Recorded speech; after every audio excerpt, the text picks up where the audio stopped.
মানে পরিস্থিতি এমন এক পর্যায়ে এসে ঠেকেছে যে সেই দিন আর খুব বেশি দূরে না যেদিন সমন্বয়করা বাংলাদেশের বিভিন্ন জায়গায় গেলে তারা ধাওয়া খাবে রাজনৈতিক দলগুলোর হাতে, বিশেষ করে বিএনপির হাতে। অলরেডি বিএনপির সাথে বিভিন্ন জায়গায় ঝামেলা শুরু হয়েছে।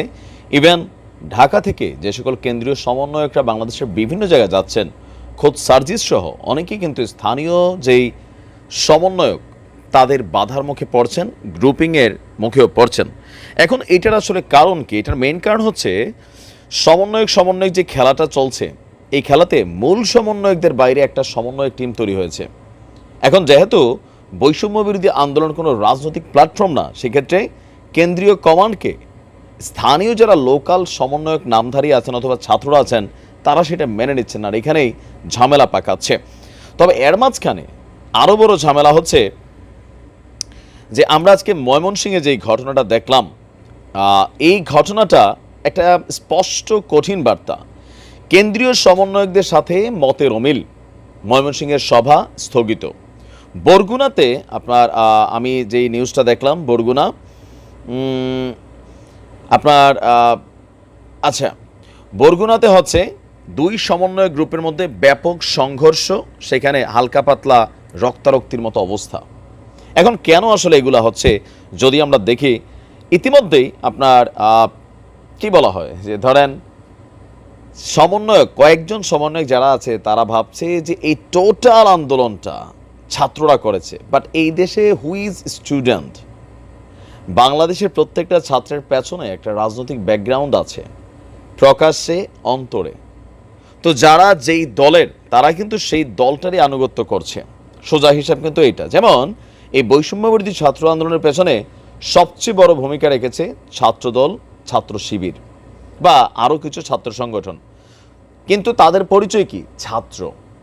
এখন যখন শেখ হাসিনার পতনটাকে সবাই সম্মিলিতভাবে মিলে করলো, তখন এই যে যারা ছাত্র দলের সদস্য, সমন্বয়কদের যে সকল কথাবার্তা তারিক জিয়াকে উদ্দেশ্য করে অথবা নির্বাচনকে উদ্দেশ্য করে অথবা ফেসিস, তারপর হচ্ছে আরও নানান ধরনের ওয়ার্ড, এটাতে কিন্তু তারা মনে মনে ক্ষুব্ধ হচ্ছে।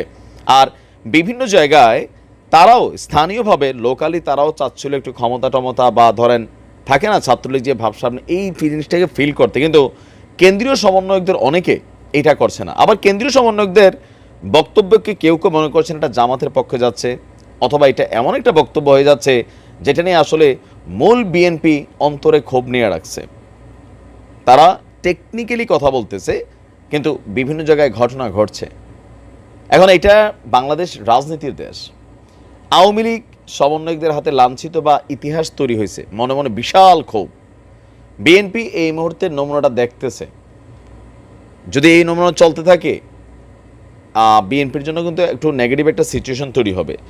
তো এই সকল কিছু দেখা ধরেন আমরা যেটা দেখছি যে আজ থেকে 10 বছর পরে এই সমন্বয়করা তারা কিন্তু নানান ধরনের ঝামেলা ঝুঁকিতে পড়তে যাবে।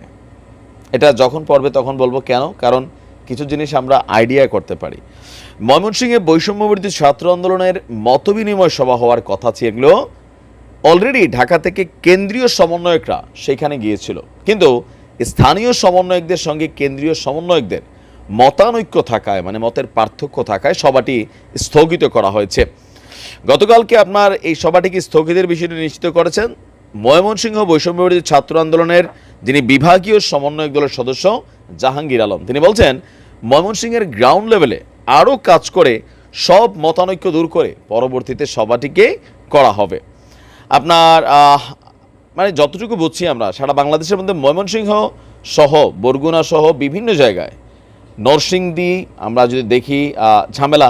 আবার দেখেন তিতুমির কলেজে সমন্বয়ক পরিচয়ে রুম দখলের অভিযোগ, প্রতিবাদে মানববন্ধন। এখন কারা প্রকৃত সমন্বয়ক, এটাকে আইডেন্টিফাই করছে কারা? এখন স্থানীয়ভাবে বিভিন্ন কলেজ টলেজে কিন্তু এই ঘটনাগুলো ঘটছে। আবার বিভিন্ন জায়গায় কেন্দ্রীয় সমন্বয়করা এই ঘোষণা দিচ্ছেন যদি কেউ সমন্বয়ক পরিচিতি চাঁদা দাবি করে তাদেরকে আইনের হাতে তুলে দেন। এখন এটা তো সবসময় হয় না, একটা সিন্ডিকেট ক্রিয়েট হয়ে গেছে। সো কিছু কিছু সমন্বয়ক তারা রাজপথে ছিল ওই আন্দোলনের সময়, কিন্তু এখন তাদেরকে লোভে পাইছে যে কেউ রুম দখল করতেছে, কেউ বিভিন্ন জায়গায় ডিল করতেছে, লোকালি পলিটিক্যালি একটা মুভমেন্ট করতেছে, নানান ধরনের অপকর্ম কিন্তু অলরেডি শুরু হয়ে গেছে। আবার অনেকেই এখন সমন্বয় শব্দটার প্রতি বিরক্ত।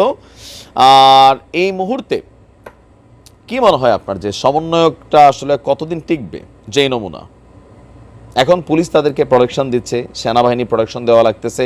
এই জিনিসটাকে আবার সাধারণ যারা সমন্বয়ক আছেন তারা পছন্দ করতেছেন না। তারা মনে করতেছেন এই আন্দোলনটা তো আর 2-4 জনের মিলা হয় নাই, পলিটিশিয়ানরাও পছন্দ করতেছেন না। সব কিছু মিলে আপনি দেখেন সেই পিনাকি থেকে শুরু করে কনক সারোয়ার থেকে শুরু করে যারা সোশ্যাল মিডিয়াতে ঝড় তুলেছিল তারাও কিন্তু আস্তে আস্তে সবাই সমন্বয়কদের সমালোচনাতেই শুরু হয়েছে।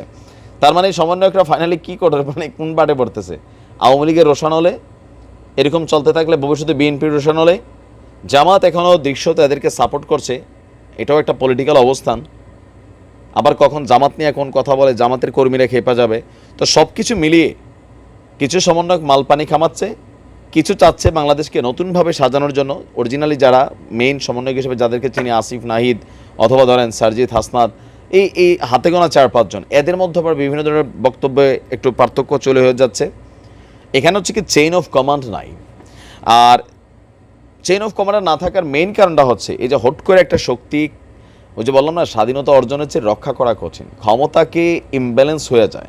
ক্ষমতা জিনিসটাই এমন, শরীরে একটা ভাব চলে আসে।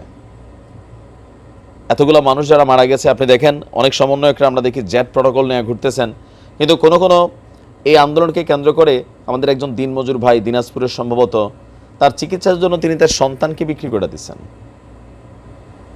আরেক সমন্বয়ক চোখে ছররা গুলি লাগছে, তার টাকা নাই, সে চিকিৎসা চালাতে পারতেছে না। তো 1 মাসের উপরে হয়েছে। সার্জিদের উচিত এখন এই সভা বন্ধ করে সারা বাংলাদেশে যারা আহত হয়েছে এই আন্দোলনকে কেন্দ্র করে, ছাত্র জনতা, প্রত্যেকের চিকিৎসার বিষয়টাকে মেক শিওর করা। ওই একদিন গেল, এগুলো তো আওয়ামী লীগ বিএনপির মতন হয়ে গেল। তো মানুষ এখানে বিকল্প তোমাদের মধ্যে কি পাচ্ছে? তোমরা যে ফার্স্ট ক্লাস লাইফ লিড করতো সেটা মানুষের চোখে লাগতেছে, সুযোগ সুবিধা পাচ্ছ বিভিন্ন জায়গায়, এগুলো মানুষের চোখে লাগতেছে।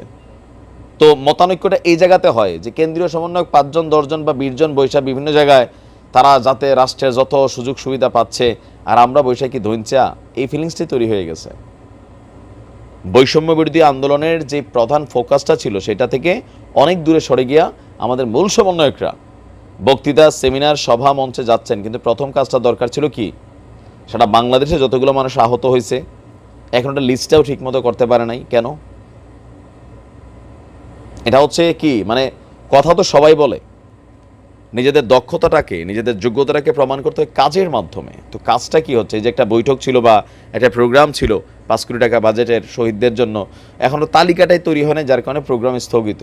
তাহলে আমরা করতেছি কি? সরকার যারা আছে তারা কাজ করছে, তোমরা যারা সমন্বয়ক নাম দিয়ে সারা বাংলাদেশে এই দল সেই দল নিয়ে বিভিন্ন বক্তব্য দিচ্ছ, তোমাদের মূল কাজটা তোমরা আগে করো, মানুষ পজিটিভলি নিবে। এটা আমার পার্সোনাল একটা পরামর্শ। ভালো থাকুন।